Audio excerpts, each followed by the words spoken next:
All projects have two north orientations. One is Project North, and the other is True North. Project North is typically the predominant axis of the building geometry and is aligned to the edges of the application window. True North is the real-world north direction based on the site conditions of the project.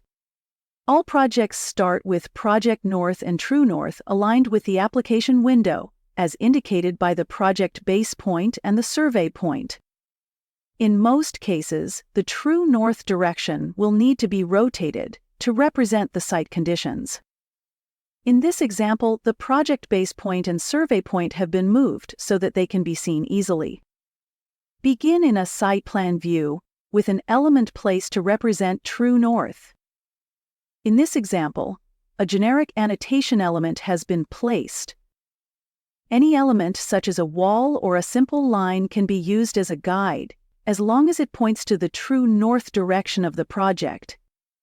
In the site plan properties, set the orientation parameter to True North. Next, on the Manage tab of the ribbon, Project Location panel, expand the position dropdown and select Rotate True North. Now you need to place 3 points. First, click the guide object to place the center of rotation. Next, click a point on the object to indicate the direction of True North.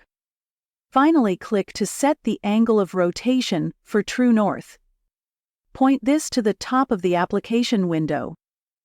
The view is now rotated to align with True North. If the view orientation parameter is reset to Project North, the view is rotated back to the original position.